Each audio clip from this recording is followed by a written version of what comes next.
When the Baltic Fleet was looking for new battleship designs at the start of the 1890s, the ships would, like many Russian battleships of this period, have a design process that could be described as convoluted, to say the least.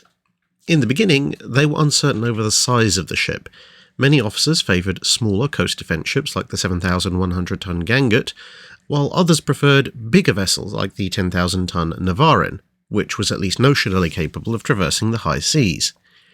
With this in mind, the MTK Design Bureau decided that they would approach the senior officers and ask for their opinions, as if that was ever going to solve anything, since General Admiral Alexandrovich in overall charge wanted a large fleet, which meant you'd have to build whole classes, whilst the man in charge of actually building the ships, our old friend Admiral Shestakov, had the worst case of shiny syndrome in the Russian Navy and not only changed ship design with each ship, but often made repeated and sometimes contradictory modifications to ships whilst they were still under construction. And that was just two of the admirals in the overall committee. After much debate, it turned out that nobody knew what they wanted in the slightest. Admirals Peshchurov and Makarov wanted a second 12-inch turret added aft with a pair of 9-inch guns and casement mountings. Makarov and Pilikin both thought that the armour could be sacrificed for greater speed, and whilst other admirals agreed with this idea, Admiral Kremer thought that casement armour should not be decreased but should be increased instead.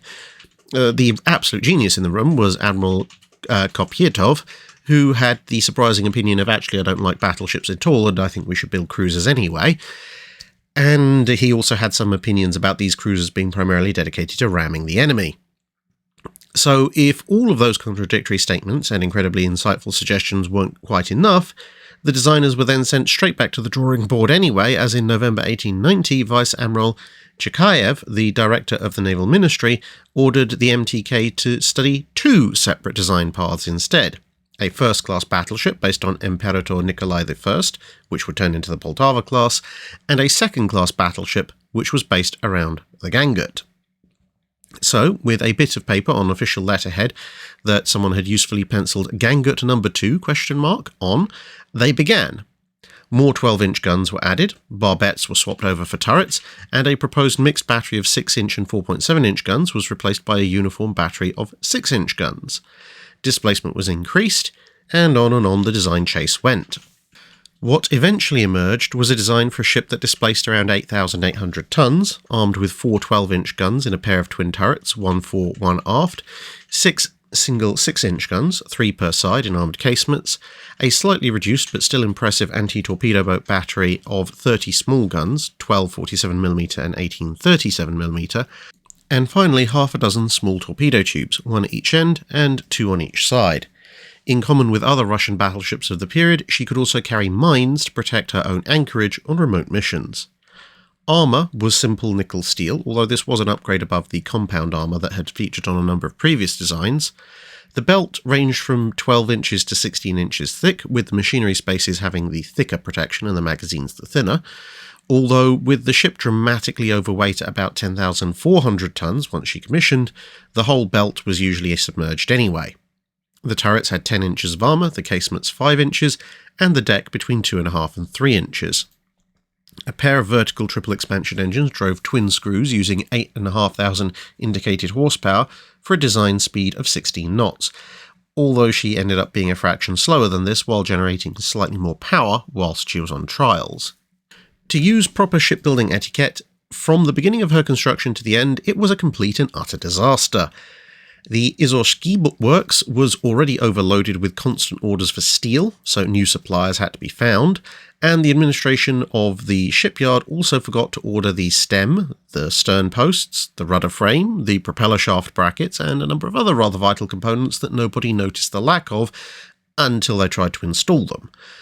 In April 1893, minor grievances escalated into a full-scale conflict between Admiral Verkhovsky and the board of the Alexandrovsky Steelworks, with the argument stemming from a charge of 25 rubles, a dispute that almost brought work to a complete and utter stop.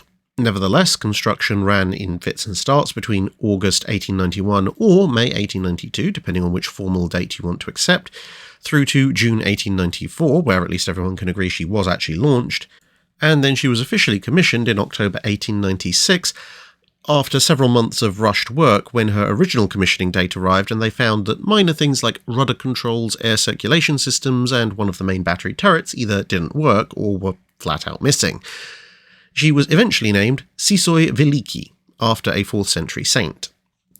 Despite the huge list of problems, so desperate was the need at the time for a ship in the Russian fleet to be sent to the Mediterranean that she was accepted into service anyway.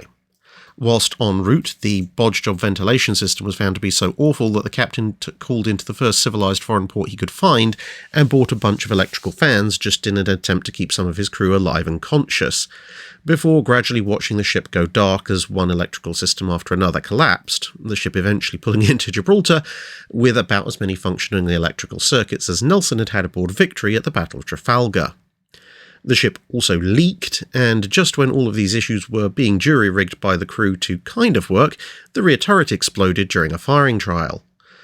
A stop near Toulon, at a French dockyard, had the French find so many faults with her construction, up to and including gaps between hull plates, that the French engineers were reaching for their pre-dawn wine, whilst back home the admirals decided upon receipt of the list of issues that they didn't need to pay a foreign yard to fix such minor trivialities like large gaps that people were regularly losing entire 6-inch shells down.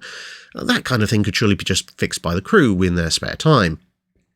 Gradually accumulating a list of mechanical issues, Sissoi Veliky somehow survived a trip to the Far East to help fight the Boxer Rebellion, before being forced back to the Baltic when the list of things that worked became shorter than the list of things that didn't.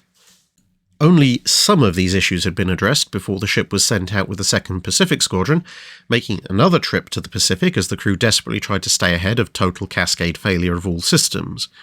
For all her faults, she actually turned in a relatively creditable performance at Tsushima, scoring a hit on the Japanese Iwate and taking a fearful pounding, but then managing to return to the line despite listing quite severely and being on fire. She then survived the rest of the day, and then managed to fend off repeated Japanese destroyer and torpedo boat attacks until yet another assault came in just before midnight and managed to score a torpedo hit. She then continued to fight progressive flooding until by dawn the next morning she was effectively stationary, and the bow had so much water in it that water was lapping around the forward turret. With little choice, she surrendered to the next Japanese ships that she saw. Initially, the Japanese then tried to take her in tow as a prize, but soon realised the exercise was pointless. The crew were then evacuated, and just after 10 o'clock that morning, the ship capsized and sunk, having lost 47 crew killed in battle, but with 613 survivors. That's it for this video. Thanks for watching. If you have a comment or suggestion for a ship to review, let us know in the comments below. Don't forget to comment on the pinned post for dry dock questions.